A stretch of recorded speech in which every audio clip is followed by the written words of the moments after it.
You're listening to Discovery, a podcast presented by the University of Washington School of Law. Hello and welcome to Discovery, an all-new podcast presented by the University of Washington School of Law. I'm your host, John Blumster, and today we're speaking with Dr. Rhea Settles. She is an expert in conflict resolution and founder of the Civility Zone, a transformative agency focusing on civility engagement education. And she's here today speaking with us about civility-based conduct programs in the workplace. Rhea, thank you so much for joining us. Thank you. I'm very grateful to be here, John. Can you tell us a little bit about what inspired you to found the Civility Zone and the work that you're doing with that? Great. Thank you.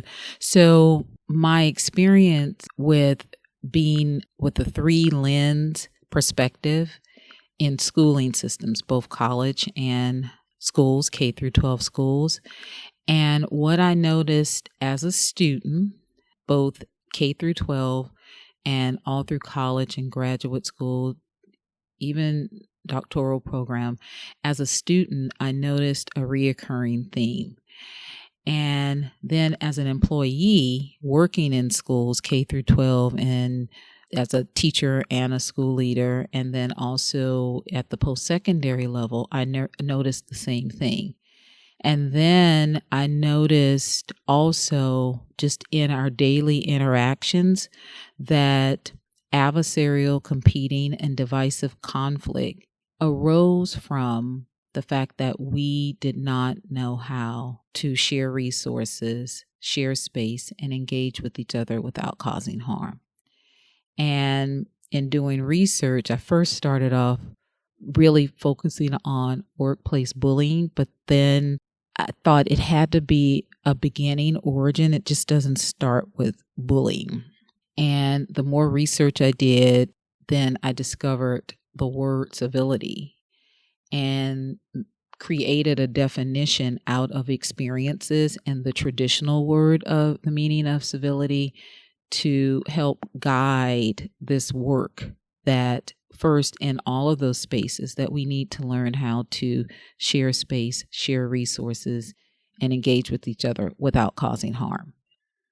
So you work with a wide range of clients from individual levels, organizations, companies. What's more challenging? Where do you find the?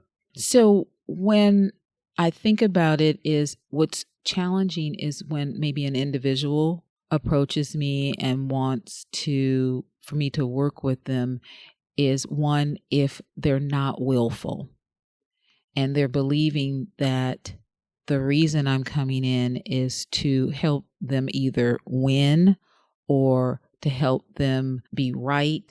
And it's the same with organizations, and particularly with organizations or employers. If they approach me about working with them, but they're saying only one group of employees that they want to focus on, and they don't want to look comprehensively at the entire organization and do a culture shift, and they're not willful about that, that's when it becomes challenging. But often what I do is I pull back and I will not provide services, because in order for it to be evolutionary and transformative and really do the work that it's designed to do, people have to be willful. They have to be willful to accept what might come out of my coaching and guidance. We've all seen challenging, divisive, toxic work environments. What are some telltale signs that you identify when you are coming into a workplace that maybe this is not the most nurturing environment? There's a couple of many factors or many considerations, but one is the language folks use in the workplace. And so one is if I hear employees referring to other employees as a possession.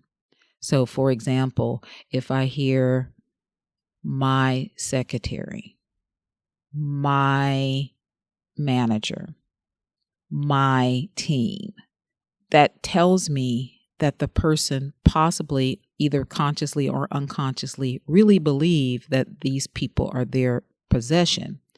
But the tricky part in that is you're talking about another fellow employee who may not have the same position you have, but they're all employees. And so as humans, what I've discovered is we cannot use the possessive language without thinking in terms of I have dominion over you and I can subjugate and subordinate you. So if I hear that language, then I know that they need some guidance and help. And then there's some other tools and strategies that I use to begin to determine, is it conscious or unconscious? But that's really across the board, is the language and how people use that language in that space to engage and refer to each other.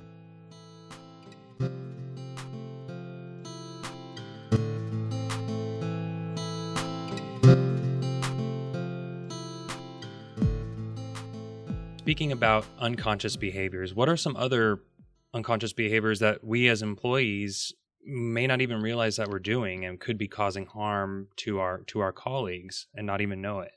That is an excellent question. And that's one of the considerations that I also look for. And one is referring to someone who may be in a leadership role as the employer.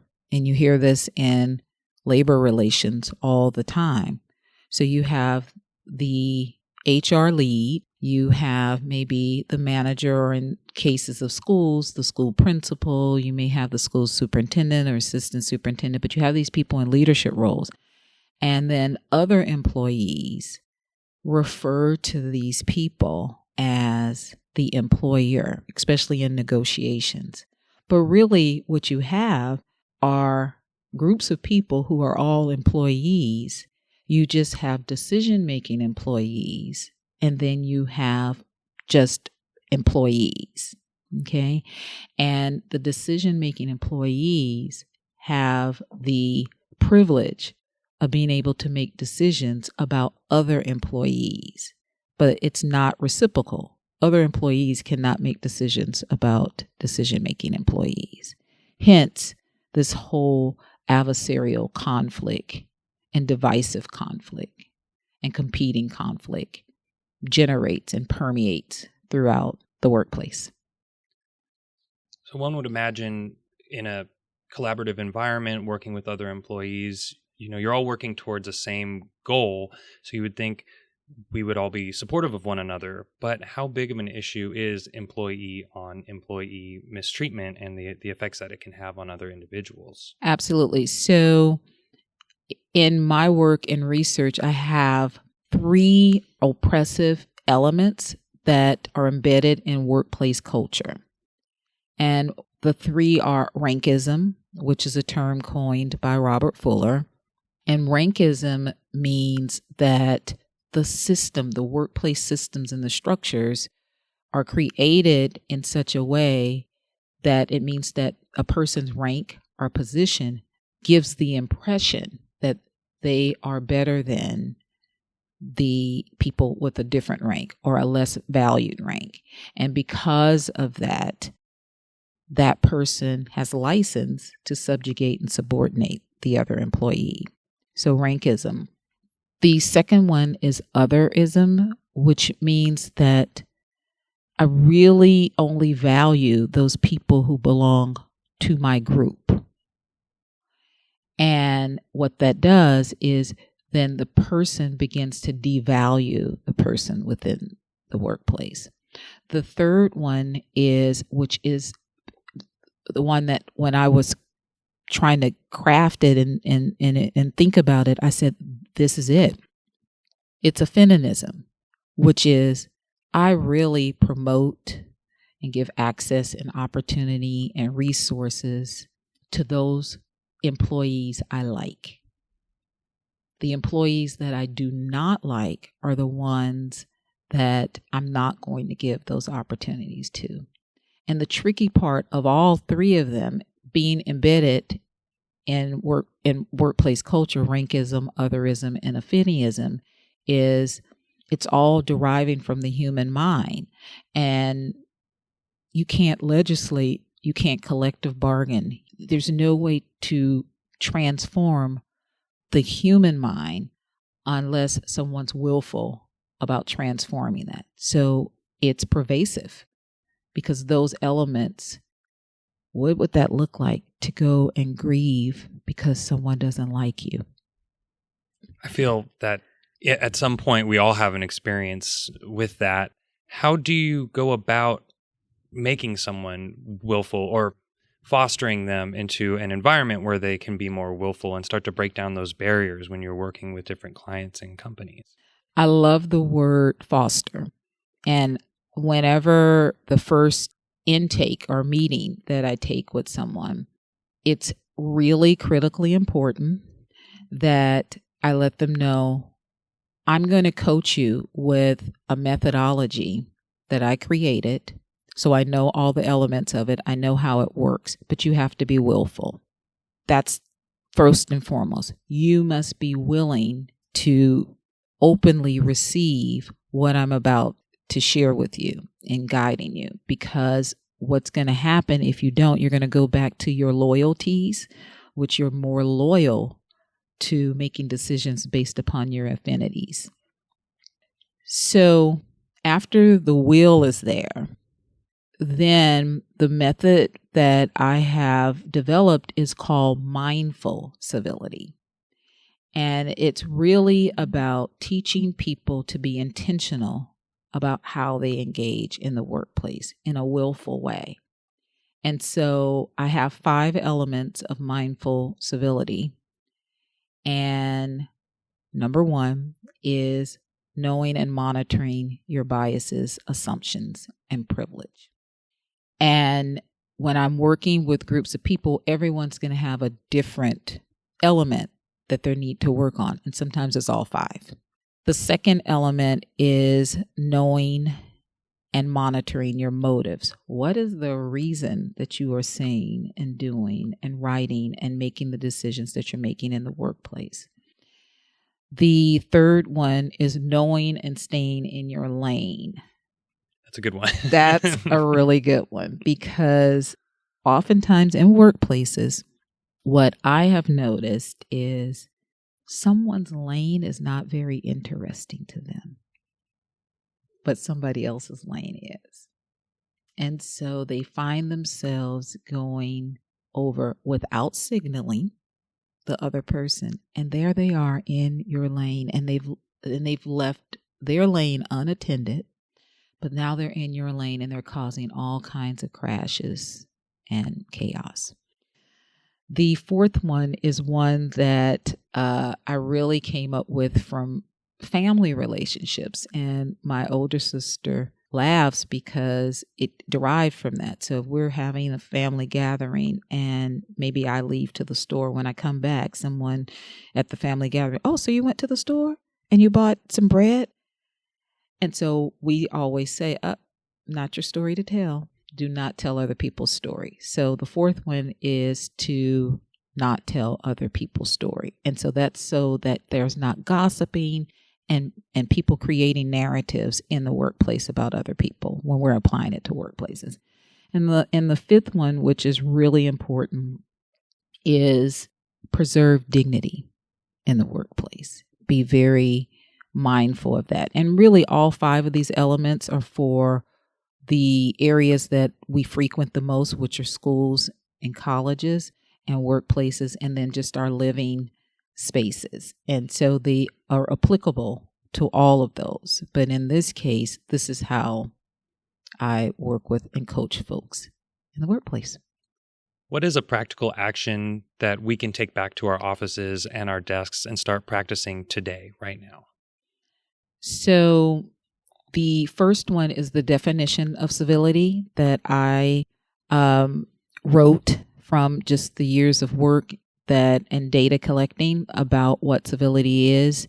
And it's first and foremost, civility is being mindful of what you do, say, write, and make decisions to cause no harm. So that's the first presentation that anyone should bring to the workplace, and allow people to sit with that and see if they're willful about learning about what that is, what it looks like in their workplace, in their own actions, and then moving forward with that. So it's first starting with that definition.